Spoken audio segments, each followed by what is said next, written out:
Hi there, come on in. I'm Fred Trost. This is a world record lake trout.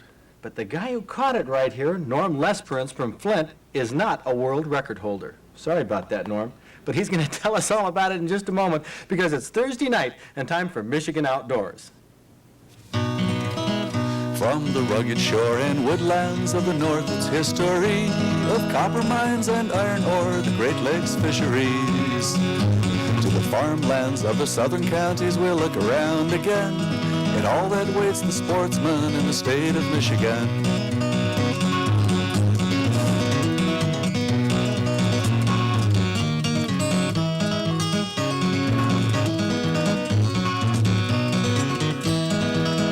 Now this fish, let's clarify right off the bat, Norm, was not caught in Michigan. No, it was caught at Northwest Territory, Great Bear Lake. Way up near the Arctic Circle. That is right. That's where they catch a lot of those big lake trout. Well, let's hear the story on why this is a world record lake trout. How big? 50 pound, 8 ounces. Boy, that's a big boy. Yes, it now, is. Why is that a world record and you're not a world record holder? Well, because we caught it on 20-pound test line, and the day that we caught it, we said they were going to put it in the refrigerator, and I couldn't figure out where the refrigerator was. So when we got to the shoreline, he dug a hole in the rocks, and got to the ice and covered it back up with rocks. And about 30 minutes later, the plane came in, and they shipped the fish back to the lodge, but we stayed there for another day. Anyway, So that's why we didn't get a record fish. And when it was all said and done, you looked in the record book and you said, hey, I got a bigger one than the world's record. That's right. What a story. Ned Fogel, come on in here from the Michigan DNR, from the Fisheries Division. Ned, how do fish like this that they catch in Northwest Territory stack up with our Michigan lake trout? Well, this is a good example of the state record, which was taken in 1944, which was 53 pounds. But subsequent to that, we haven't had anything that large. Our modern, so-called modern record is 31 pounds taken in 1977. Norm, is that the lure that you caught the fish on? Absolutely. Ned, give us a comment here. Should more fishermen be using a lure like that in Michigan? Well, that's a musky-sized lure. You could use them on our large lake trout and that, but generally it takes very large fish to take this size of a bait.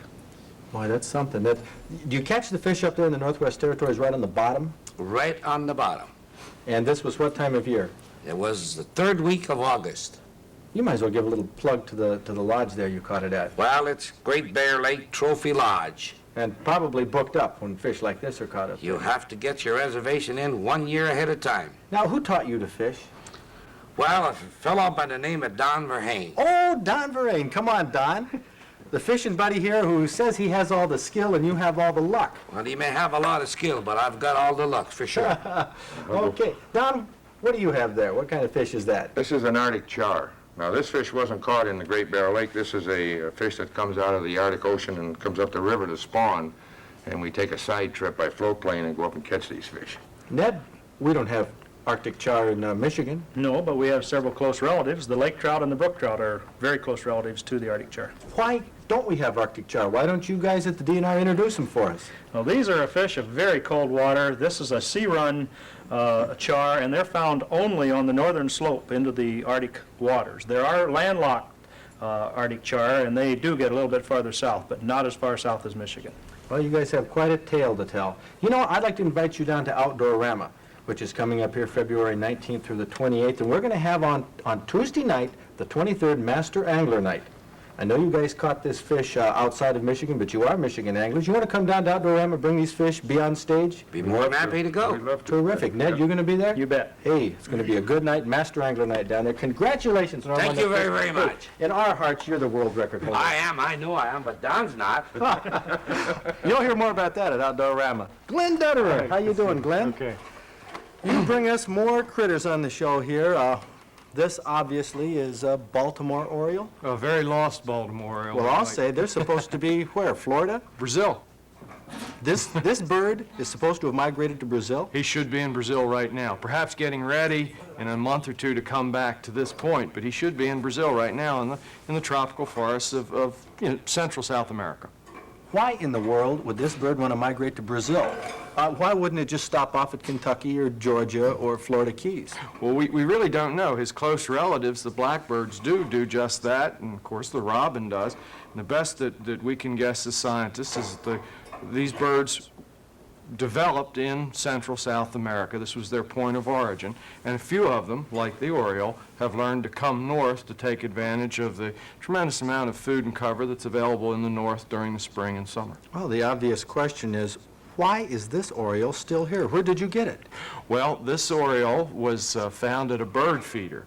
It was coming to a bird feeder where, finches would come to eat seed, but since it's not a seed eater, it couldn't find anything to eat and succumbed to the cold weather and lack of food.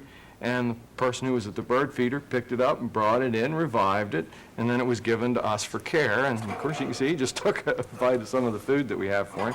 And so we're holding him. I'll turn him over to a person who has a possession permit and is skilled in taking care of these birds. And I guess probably be released in May when his friends come back from South America. Well, I know a little bit about the game laws, Glenn, and I happen to know that the person who brought you this Oriole was a violator. That's right. These birds are protected. They're migratory. They're protected by federal and state law and international treaty. And although that was a humanitarian act, initially it was in violation of those laws. Songbirds are fully protected, and they may not be killed or taken into captivity.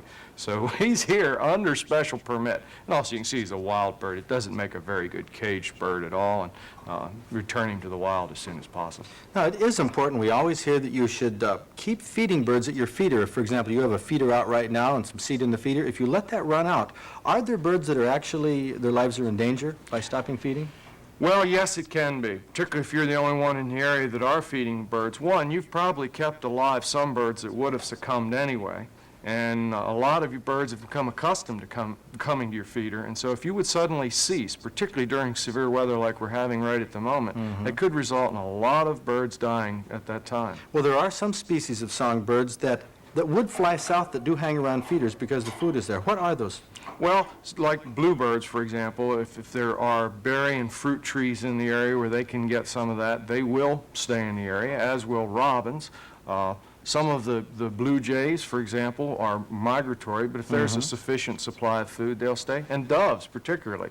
Large numbers of doves stay in Michigan just because there's feeders. But if they do get sick, what you've learned from Glenn Dutterer is that leave them alone. It is a violation of state and federal law. Yes. To have songbirds in captivity. But I'm sort of glad that person did bring it here for us so we can see the Baltimore Oriole, a member of the blackbird family. Let's see if we can make him sound like a blackbird. Just a minute. Occasionally, you hear that chatter. That sounds much more like a red-winged blackbird than it does an oriole. So Glenn, he's you definitely a member of the blackbird family. You always bring us such interesting wildlife.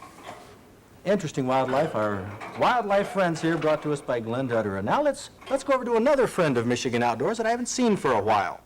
Wally Tabor, the man with the $1 million smile. How you doing? Hello, Fred. I'm just fine. Nice to be back with you. A lot of our friends out here in Michigan Outdoors recognize your face. They've seen you for years and years in Michigan, touring with your adventure films. You'd be amazed the number of third generations that are coming in now. We started 25 years ago here in Michigan.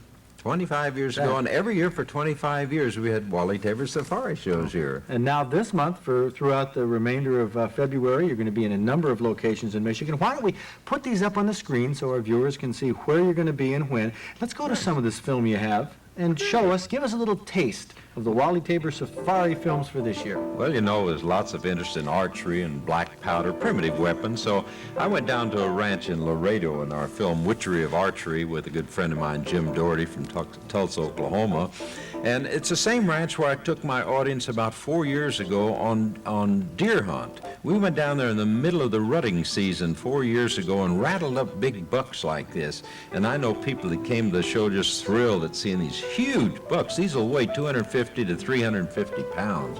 We have a couple of them in the film that had 14 points on the sides. You should have seen our big buck contest here on Michigan Outdoors. I would love to have seen that. It's coming up, by the way, at Outdoorama. We're going to have a big buck night there, and we're going to have some bucks that match some of those Texas Yeah, but ones. you're not going to rattle them up like we do. So we just take a set of antlers and rock them together and make a little noise like a couple of bucks are beating their brains out over some does. And during the rutting season, deer just really break the brush down to get in. They said those bucks have one thing on their mind during rutting season. That's exactly right. And for about 2 weeks, right at the peak of the rutting season, one can accomplish this.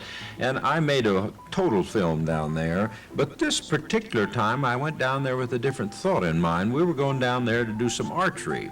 And we went down the spring of the year when you see all the daisies out there that Jim's walking through. And we took our bows and arrows with us because it's the time of the year when there are a lot of little dumb bunnies laying around there scratching their ears. And it's also the time of the year when javelina are excellent hunting. Now, javelina, of course, are a little pig. Yeah, the wild pig, wild brush pig of Texas. It's a native pig all over South America and Central America, and in Texas and part of Arizona they come into. And we shot at the rabbits, but we tried not to hit the rabbits because we couldn't eat all the rabbits. There's just so many rabbits you can't believe it down in that Laredo area. Is this the hunt where you were doing that long-range shooting at the Yeah, bunnies? we shot at these at about 100 yards and not closer because we didn't want to kill a lot of rabbits. We shoot at Kill a 100 lot of yards. rabbits at 100 yards. Yeah. That's We'd still get a couple of rabbits every time. for how many shots? Every day? Oh, maybe 10, 15 shots. About every 10 or 15 shots we hit 100 yards. Of course, you and Jim Doherty are experienced archers. Well, our purpose down there, though, was to show the audience how you use a predator call. Same kind of predator call I used to call coyotes and bobcats. Sounds a little bit like this.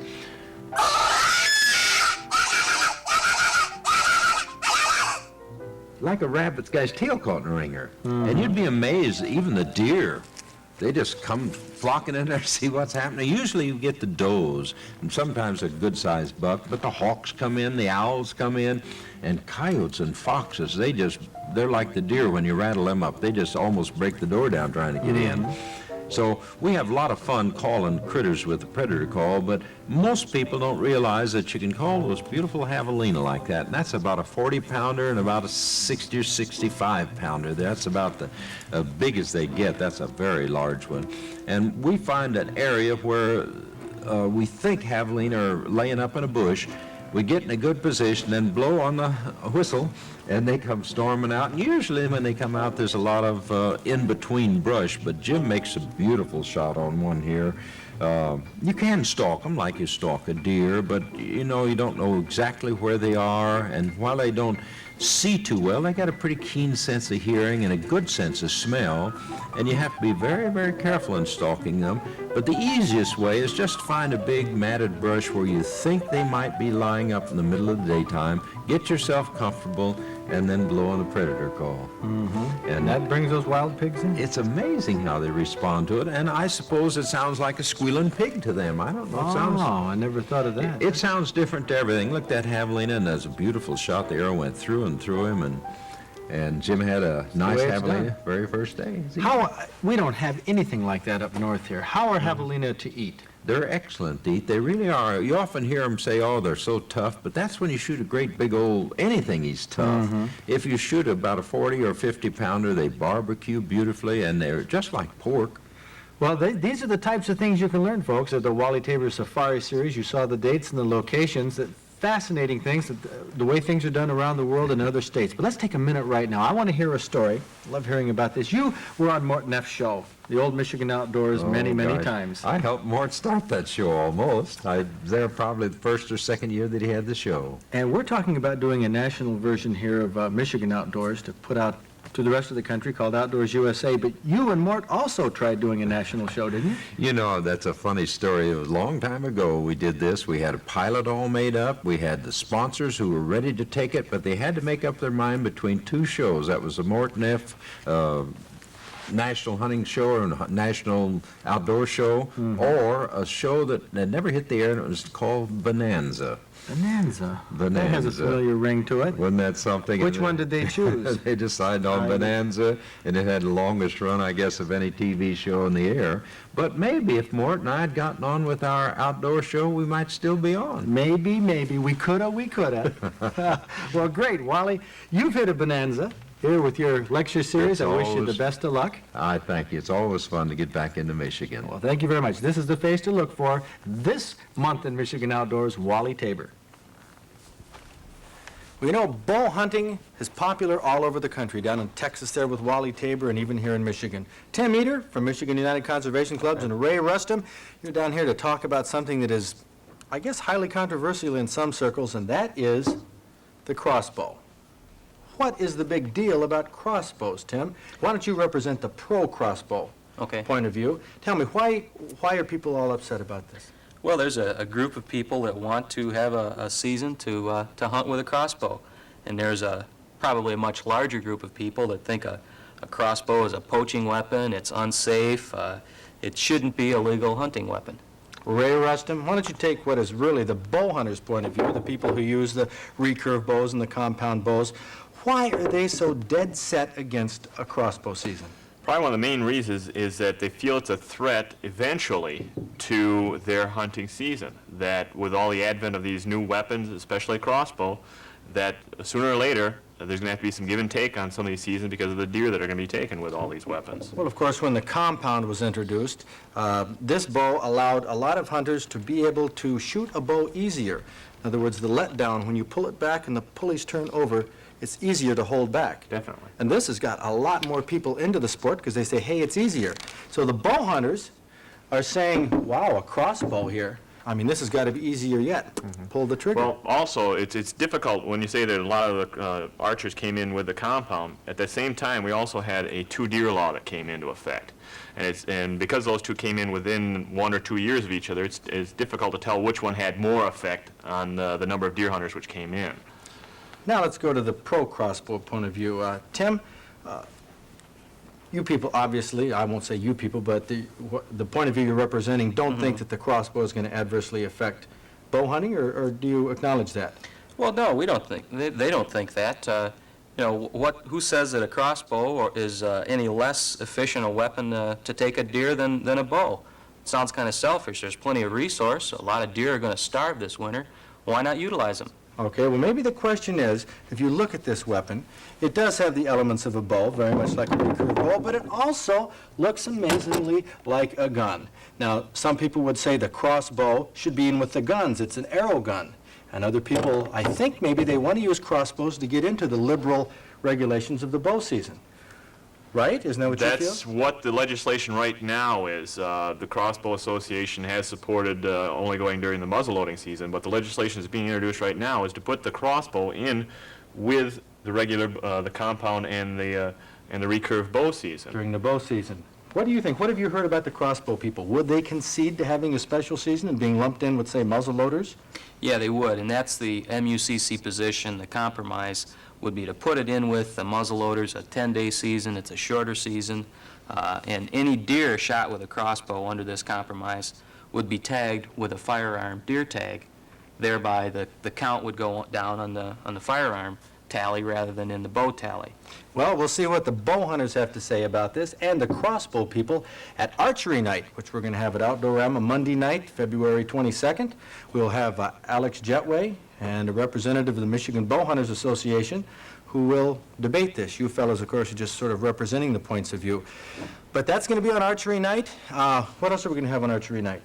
Tom Jennings, the man who developed the compound bow, will be here to tell about that. Right, and I think we're going to try and shoot a crossbow and a longbow and a compound and a recurve on stage to demonstrate how they work and how effective they are. A good opportunity for you if you feel strongly about bows, if you feel this is an arrow gun or a crossbow or whatever you feel about archery, to come down on Archery Night. It's going to be a great time. Yeah. See you guys there. Thanks, Fred. Now let's get over to our mailbag. I'm sure this controversy will generate some letters, but Ed, we had Dr. Howard Tanner, director of the DNR, on a couple weeks ago. We get any mail on that?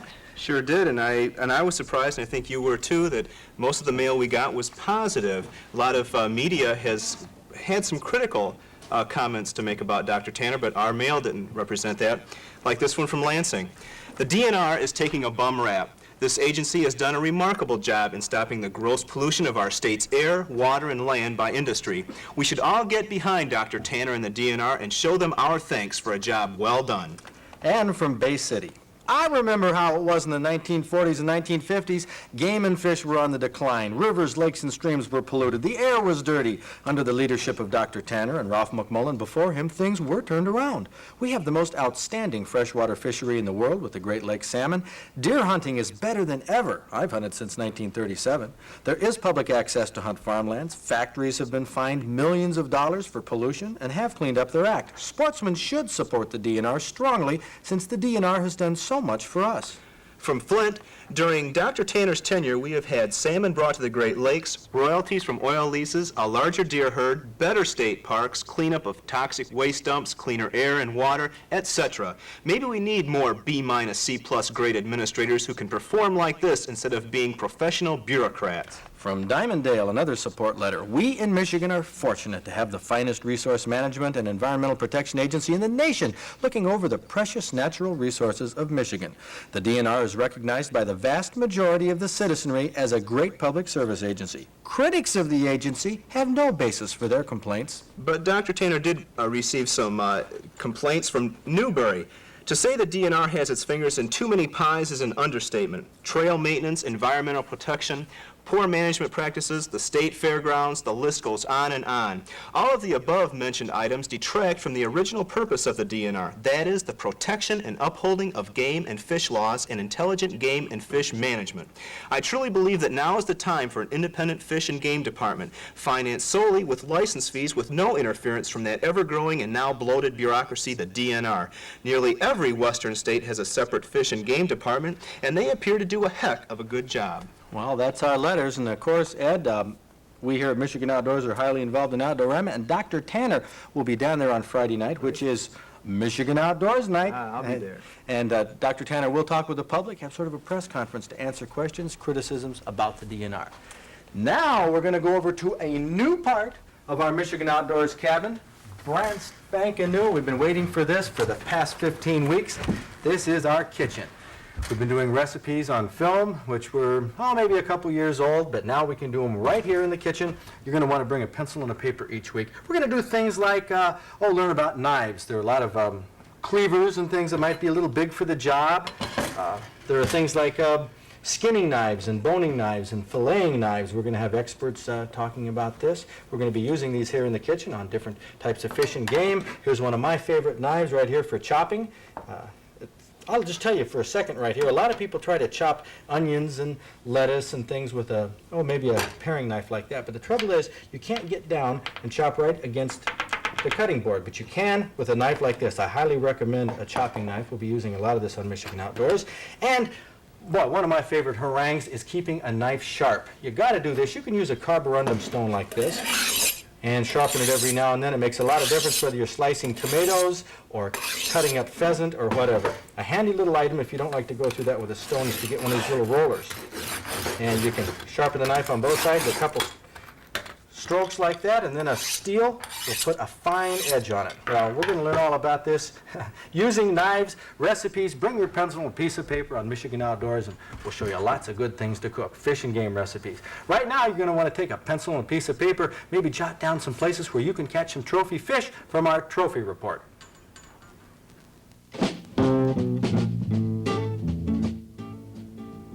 The big fish get all the attention, so let's start with a whopper. Takes two hands to handle this whopper for sure. 35.5 pounds of Michigan Chinook salmon. R.J. Campbell from Grand Rapids caught it off Leelanau County last August. He was trolling with a Northport nailer, one of the most popular salmon lures of 1981.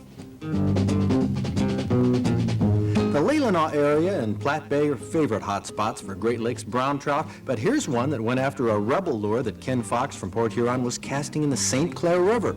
Brown trout are wary fish. Light line is often needed. In this case, 10-pound test caught a 20-pound, 11-ounce trophy. That was May 15th of last year, and spring fishing isn't that far away. Now, next to a Chinook or a Lunker Brown, a bluegill doesn't look very big, but this one's a trophy, a little over a pound. Not too long for its weight, just 9.5 inches, but Mrs. Velda Wilk from St. Joe caught it the classic pan fishing style, still fishing with a redworm in the evening in Round Lake, Van Buren County. Keep in mind, it was caught at the end of July, probably down deep. That's where those trophy bull bluegills like to stay during the heat of the summer. Now, last year on Valentine's Day, Tom Washabaugh from Bay City had something better than a box of chocolates for his sweetheart, a 10-pound, 7-ounce walleye. I don't know what she had to say about this, but if you'd like to try the same this Valentine's Day, head for Houghton County in the UP, Chassell Bay, and fish with 8-inch suckers. Now, if your Valentine lets you fish on February 14th, I'd send you a dozen roses and a box of candy and marry that girl for sure.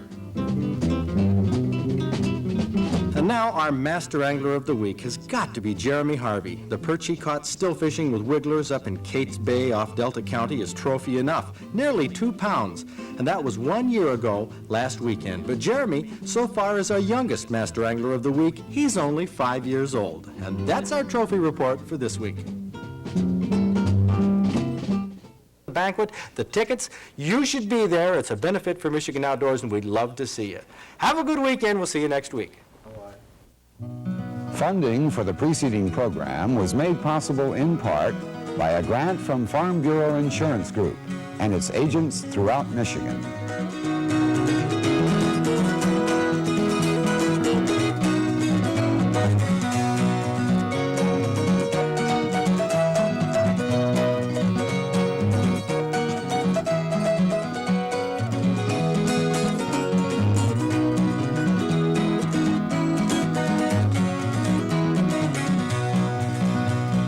Rugged shore and woodlands of the north, its history of copper mines and iron ore, the Great Lakes fisheries.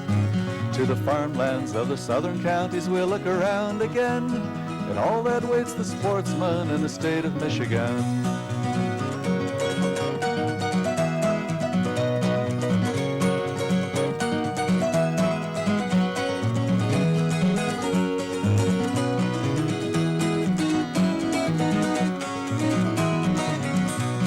Sometimes when the moon brings out the diamonds in the snow, and the stillness of the forest lies encased in Arctic cold, the wind might whisper through the trees, listen if you can, it tells you of the beauty in the state of Michigan.